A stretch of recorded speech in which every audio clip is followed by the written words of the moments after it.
where the past comes alive. Coming up, doctors win the battle over a deadly disease, but could it be used as a weapon of mass destruction?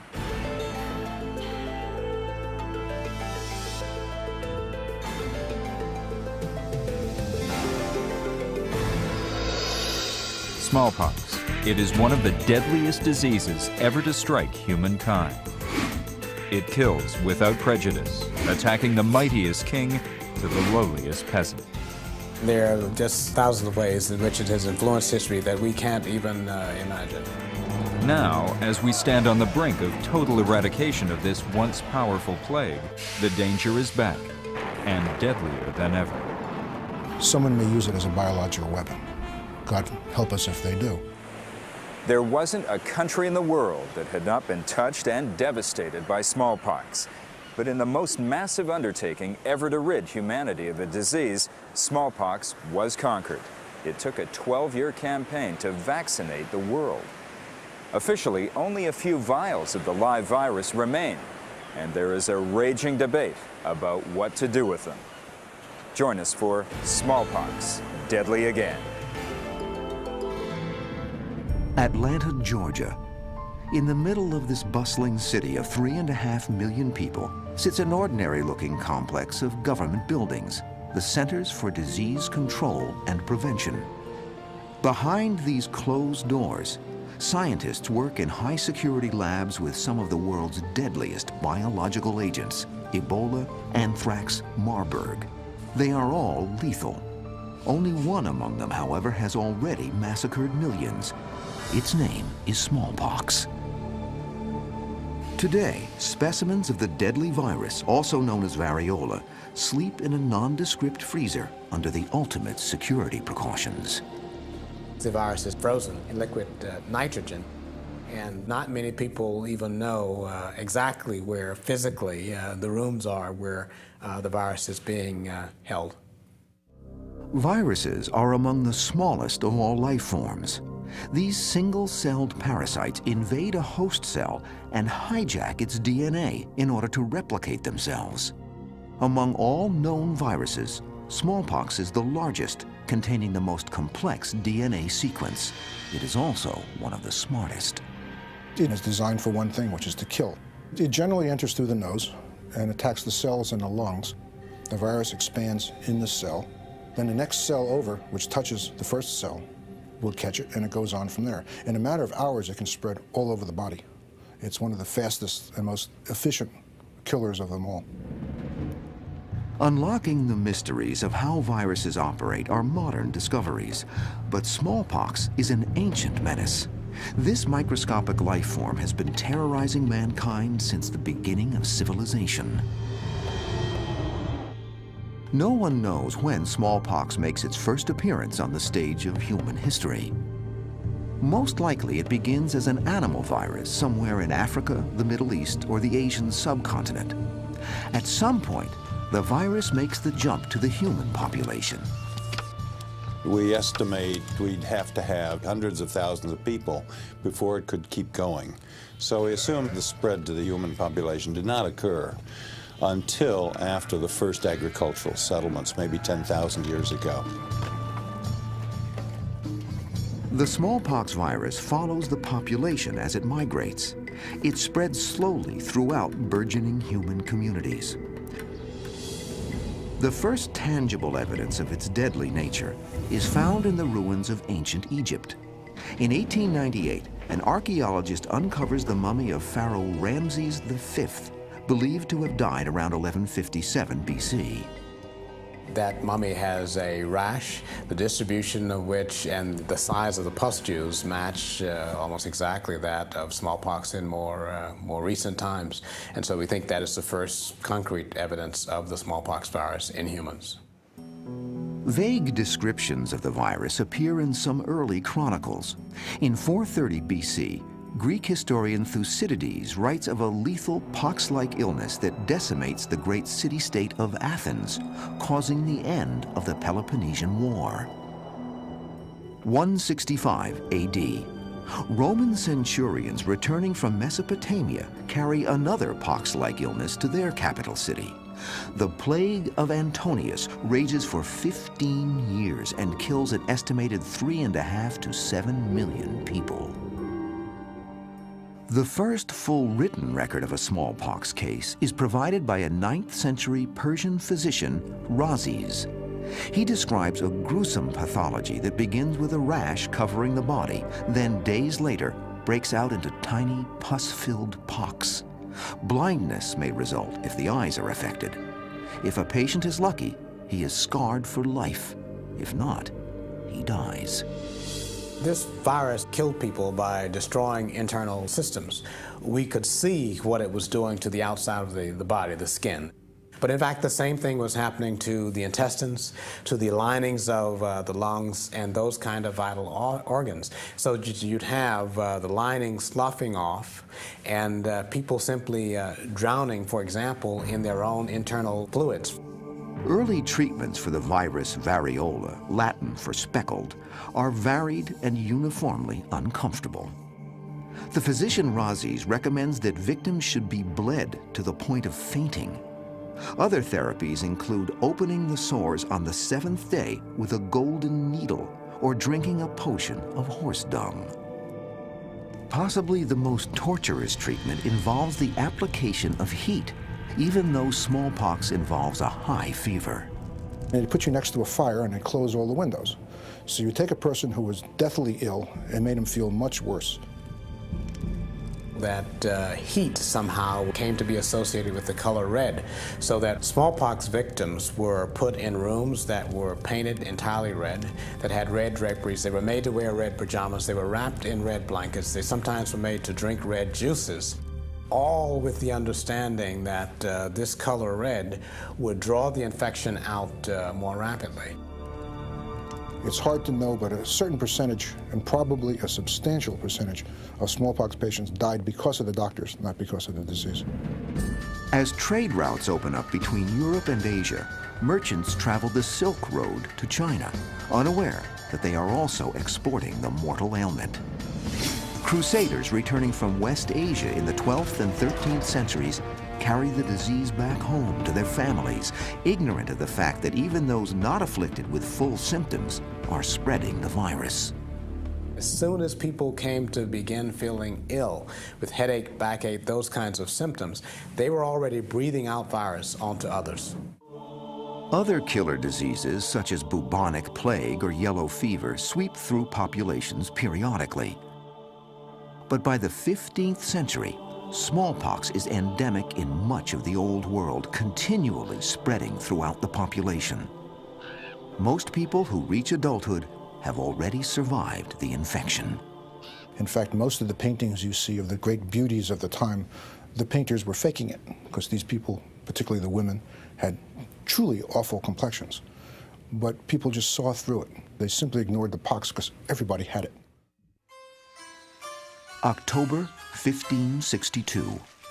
The 29-year-old Protestant Queen of England, Elizabeth I, catches a chill while walking in the gardens of Hampton Court. A German physician diagnoses her ailment as smallpox, sending the Queen into a rage. Have the knave away, out of my sight. The Queen's anger cannot prevent the inevitable. A telltale rash soon appears with its accompanying high fever. England is in turmoil. If Elizabeth dies without an heir, Mary, Queen of Scots, may seize the throne, bringing Catholics back into power. Queen Elizabeth was wrapped in crimson cloth and put near a fire. They closed all the windows and they made her as absolutely miserable as possible. Despite the best efforts of her physicians, she survived. There are many historians who think that she lost most of her hair, one of the reasons why she wore a red wig for the rest of her life. And they're not quite sure what it did to her complexion, but quite likely it was a mess. It was one of the reasons she wore very, very thick makeup.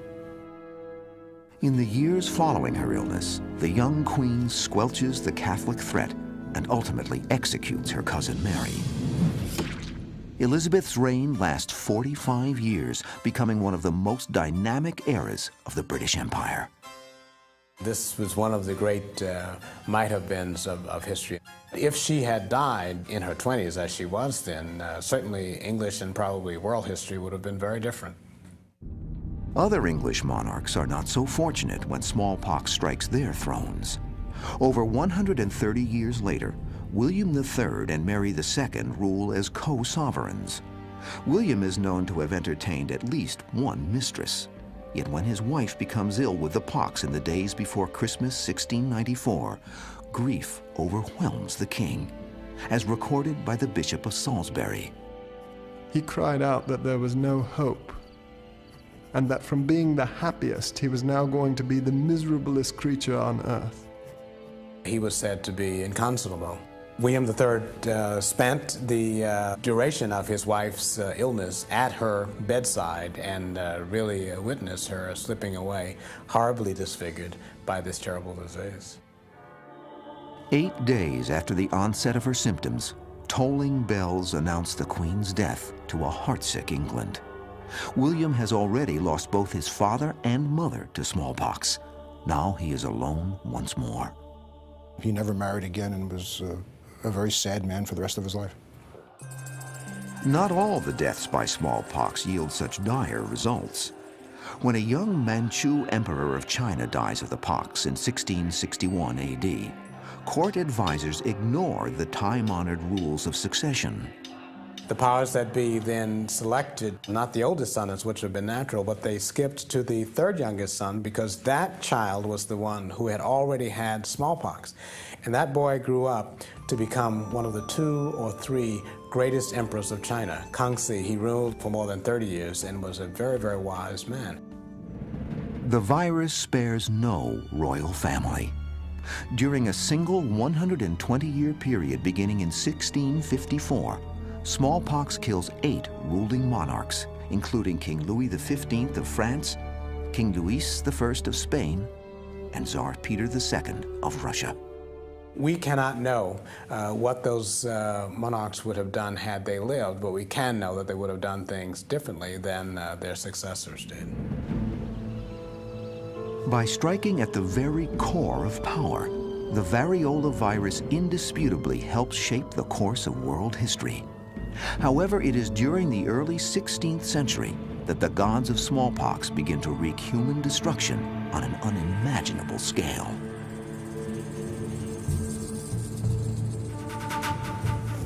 By 1520, the Spanish have already settled the Caribbean islands when Hernando Cortés occupies the Aztec capital Tenochtitlan in Mexico. He hopes to capture new slaves and a bounty of gold. The Aztecs are a highly militarized society and eventually drive the Spaniard and his small army from the city. It was a major, major defeat. The Aztecs essentially drove Cortés out of town. But one of the soldiers retreating had smallpox. The Native Americans had absolutely no immunity to most European diseases, smallpox most of all. Cortés reorganizes his troops and months later heads back to re-engage the Aztec warriors. But this time, he encounters little resistance. The virus has done most of his work for him. Bodies line the streets of Tenochtitlan. A vast proportion of the Aztec population is dead. It seems that the Indians were unusually susceptible to the disease. Death rates of 70 to 90% were common. And this was true all the way down through the Andean region. Smallpox spreads down through the Central American peninsula and into South America, terrorizing the natives with its relentless death toll and ghastly skin eruptions. The fact that this virus appeared at about the same time as the Spanish gave it that much more of a psychological impact, so that we felt that these people had magic powers, that they were escaping this infection that was devastating all of the Native American populations. In 1532, Spanish conqueror Francisco Pizarro finds the ancient civilization of the Incas in chaos and its leaders dead. Some historians estimate that the smallpox virus has reduced the population of Peru to 1/4 of its original size. So essentially, it wasn't the Spanish army that conquered the Native Americans, it was smallpox. The smallpox virus also appears in North America around the same time as Europeans seek to conquer and colonize the new land. The Pilgrims record the fact that God saw fit to come amongst the native people and take away great numbers of them to make room for us. Well, actually, there'd been a massive smallpox epidemic in the preceding 2 years.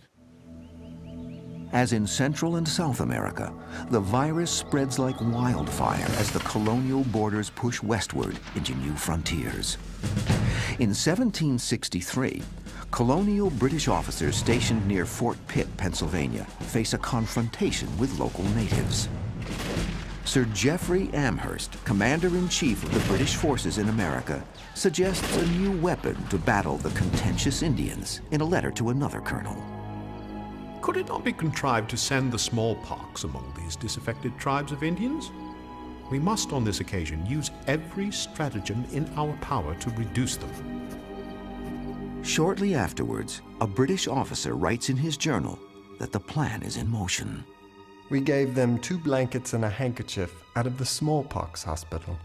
I hope it will have the desired effect. No official documents record the success of this operation. However, in the ensuing months, hundreds of Mingo, Delaware, and Shawnee Native Americans die.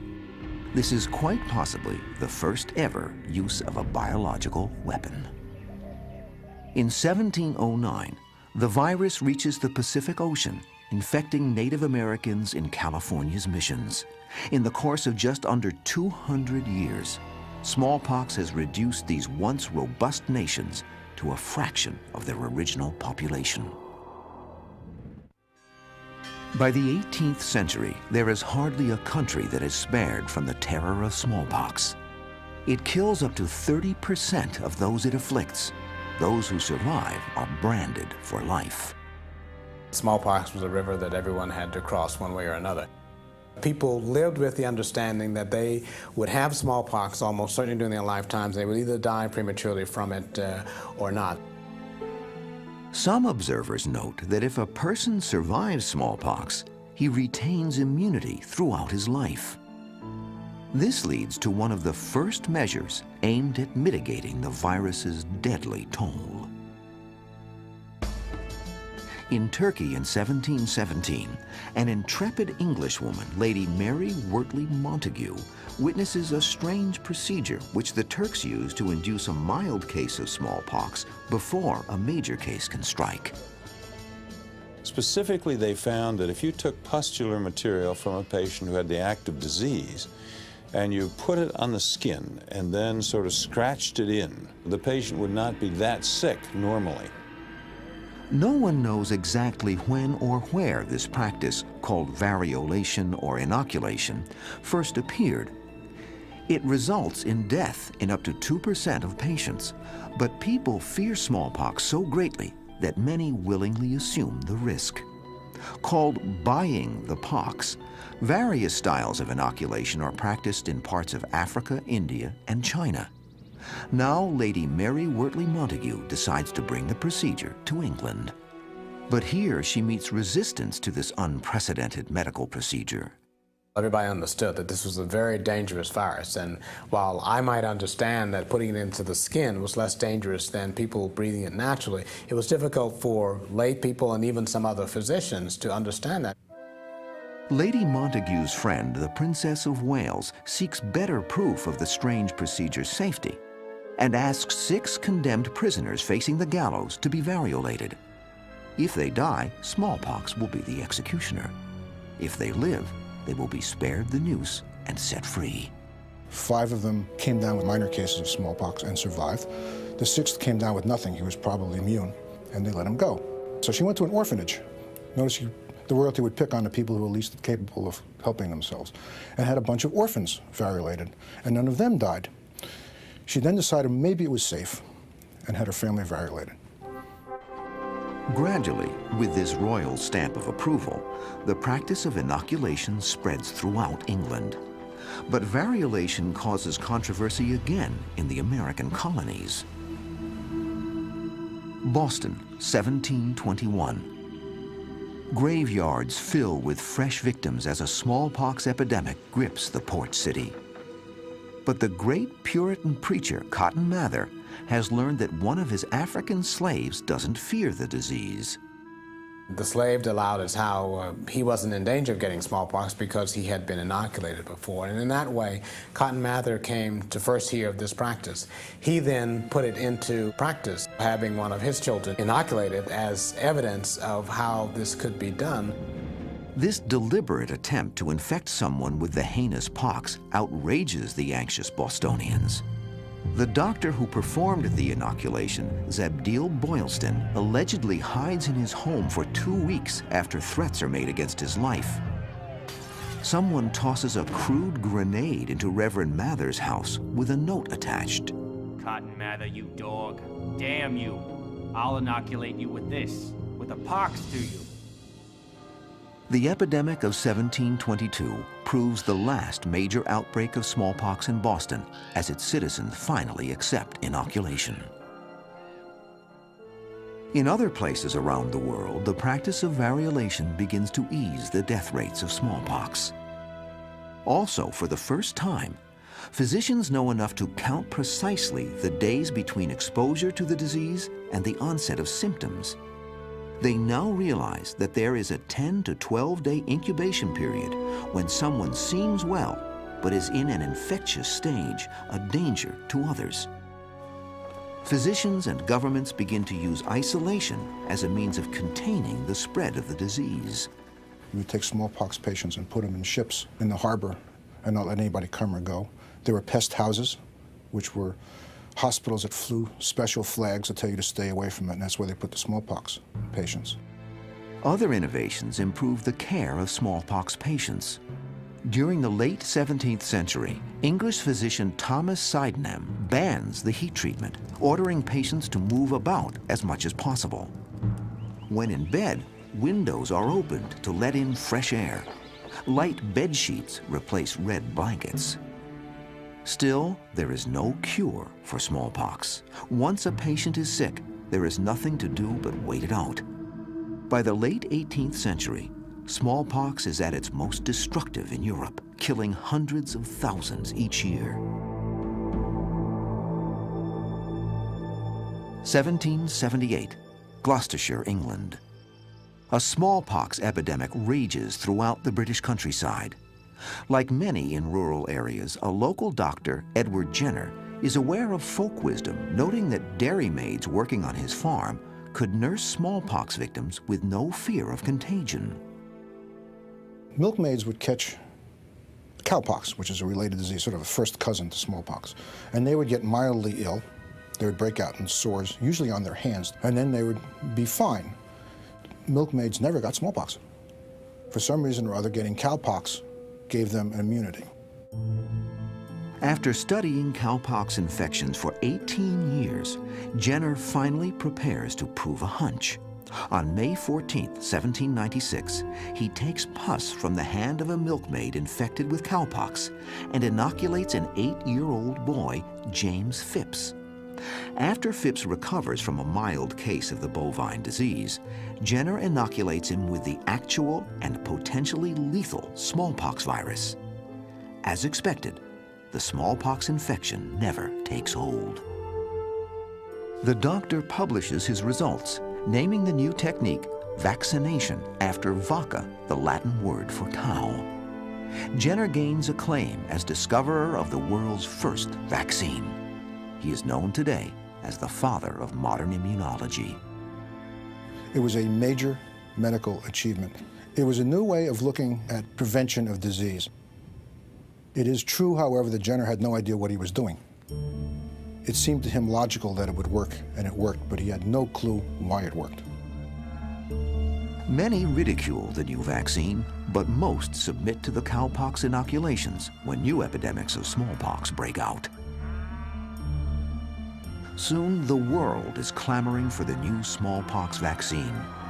Would-be vaccinators in Spain design innovative methods to keep the vaccine alive during transport to the new world.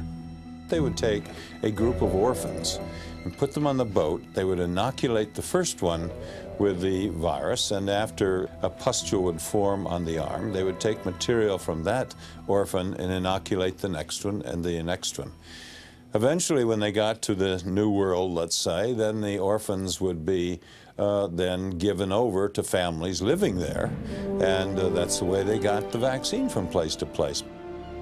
At last, physicians begin to make inroads against the deadly disease that has ravaged millions for almost 3,000 years. Mortality figures drop worldwide.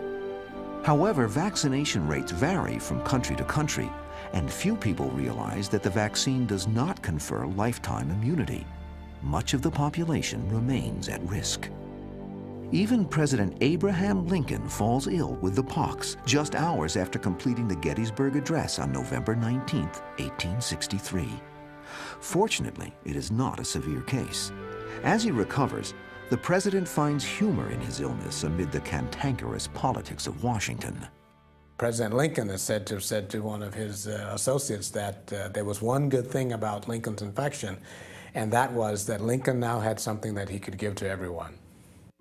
Lincoln survives with few visible scars, but as the 19th century draws to a close, the same can't be said for the world at large.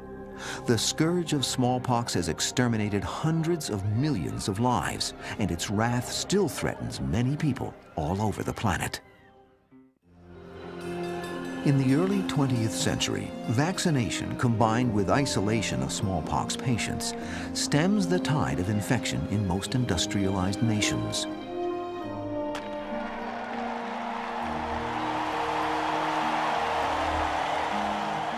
With the threat diminishing, Americans aren't being vaccinated, leaving them susceptible to infection.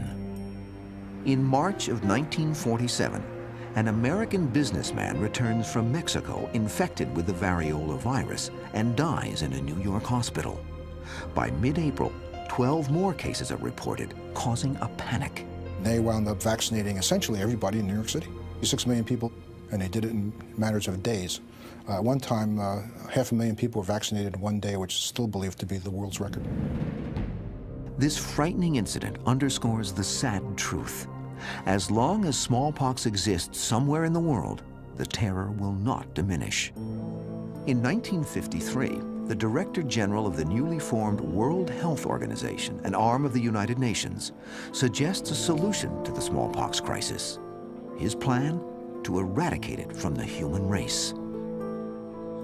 Almost 2 decades pass before the Soviet Union and the United States reach across the battle lines of the Cold War and join forces to fund an eradication effort.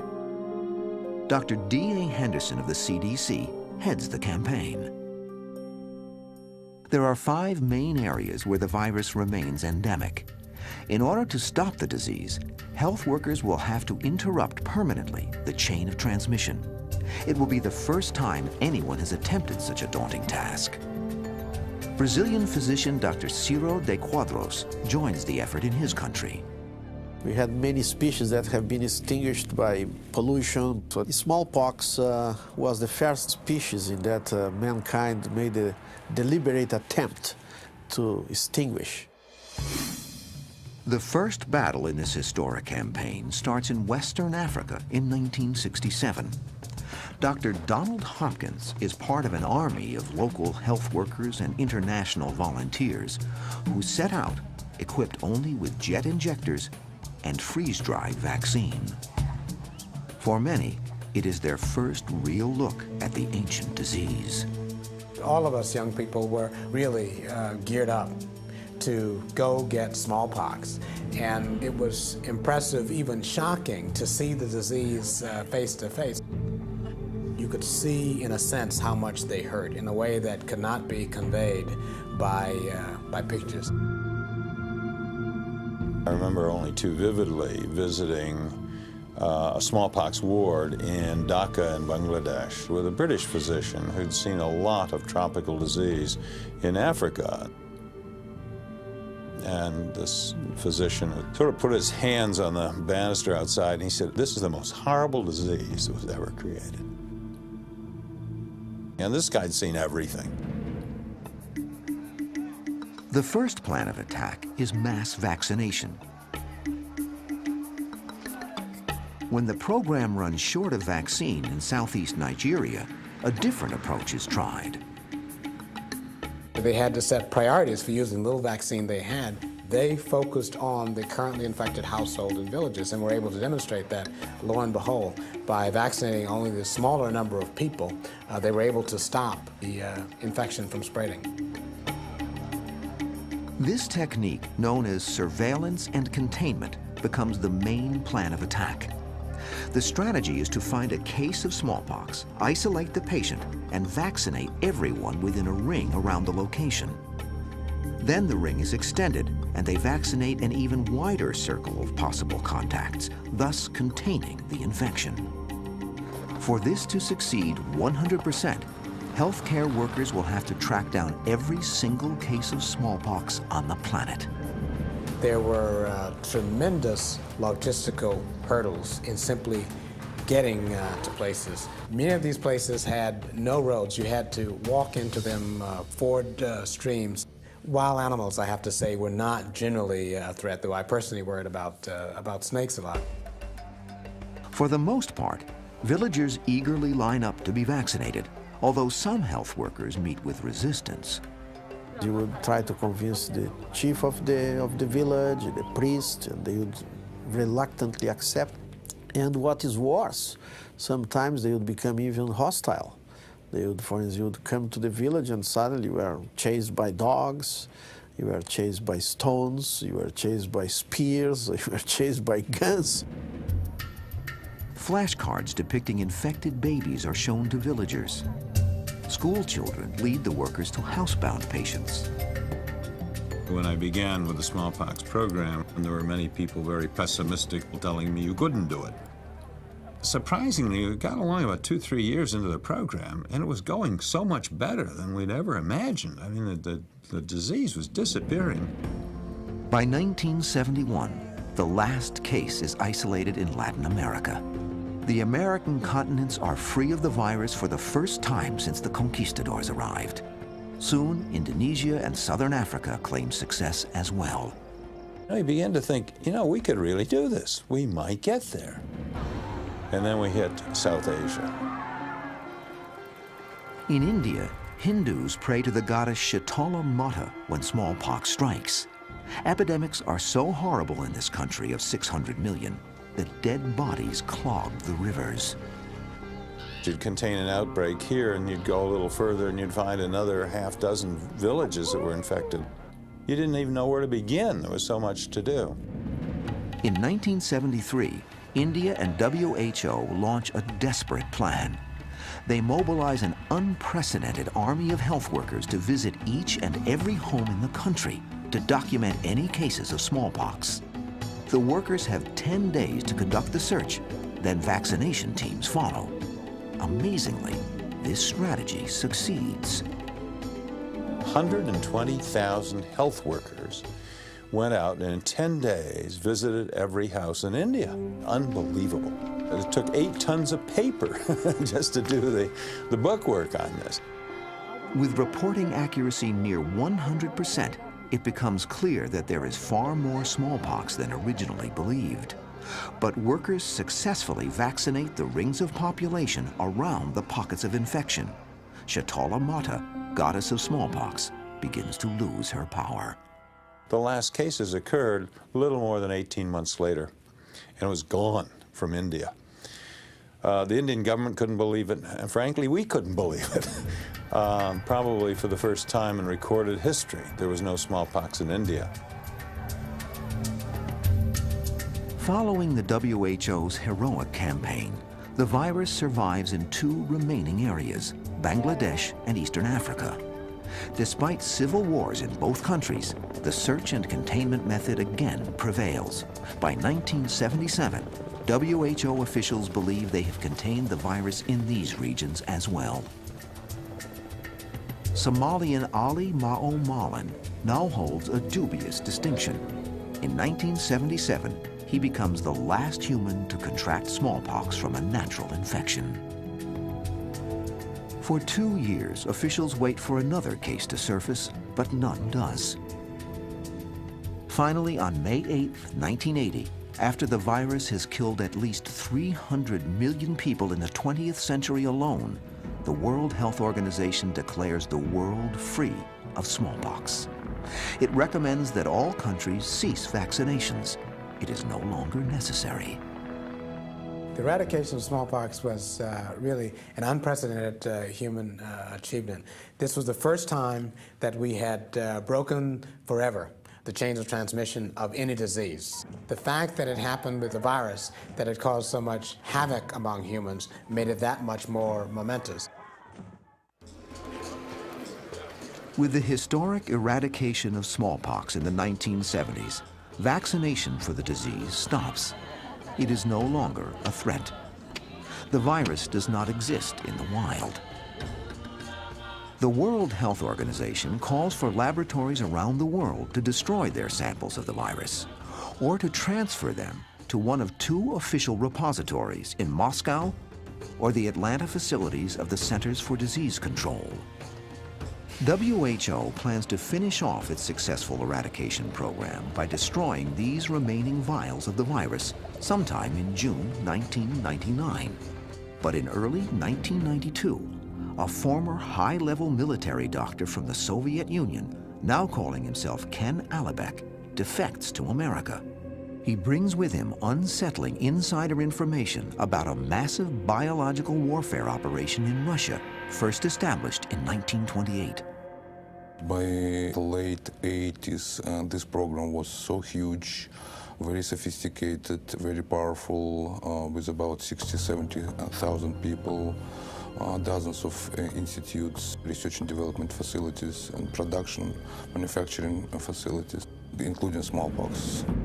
In his book, Biohazard, Dr. Alibek reveals the Soviet military's decision to increase its work with the smallpox virus at the same time as WHO is winning its war against the disease.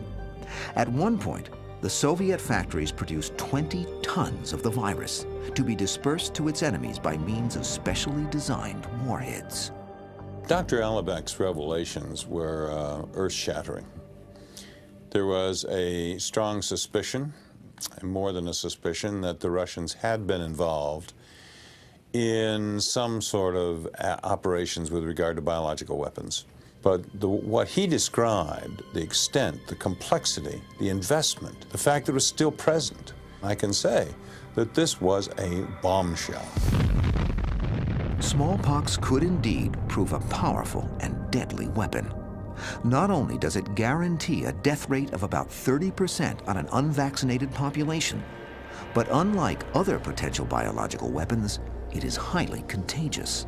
Even those who were inoculated before vaccinations stopped in the late 1970s are vulnerable. The vaccine doesn't provide lifetime immunity. Practically everybody is vulnerable to this virus. Even a single person infected with this virus could infect tens or even hundreds of new people. By early 1999, revelations such as these raise enough concern that President Clinton delays the scheduled destruction of the virus in the CDC repository. This sparks an argument that still divides the scientific community today. Some researchers believe the actual virus will one day be our best weapon against the disease. They hope to use the virus to create a powerful new antiviral agent. I personally do not think that we should destroy the smallpox virus. To destroy the virus completely now says that we are certain that nobody is ever going to have a use for this, and to do so, I think, is arrogant. Others point out that it is the supplies of the smallpox vaccine that are critical. Production of vaccine stopped over 25 years ago, creating another chilling scenario. If anybody attacks us with smallpox, there's absolutely nothing we can do about it. There's not enough vaccine for 260 million Americans. You can't make it fast enough to vaccinate everybody. I'm more than disappointed that we didn't destroy the smallpox virus. I'm deeply concerned that probably the greatest threat that we have in bioterrorism is use of the smallpox virus. And it seems to me that anything we could possibly do to diminish that threat, we should be doing. Completing the circle of history, we are back where we began. Even if our government stocks huge quantities of vaccine, as many experts recommend, we will live in terror of smallpox as long as it exists on Earth. I do hope that eventually the virus will be totally destroyed, and I hope that this will be in my lifetime. Despite this new climate of fear, the smallpox eradication campaign stands as an example of how nations can work together for the common good. Many of the smallpox eradication team members have moved on to apply their knowledge to the fight against other diseases. Similar programs aim to eradicate measles, the guinea worm, and polio by the early 21st century. Those people who fought the disease were doing something for the good of humanity. They were underpaid, they were overworked, it was dangerous. There is no achievement in the history of medicine that comes even close to what these people did. I don't have very many heroes in my life, but they're my heroes. The World Health Organization has delayed its destruction of the last known vials of the virus, while the world's medical and military leaders continue to debate the issue. At this time, neither the Russians nor the Americans seem willing to destroy this potentially devastating weapon.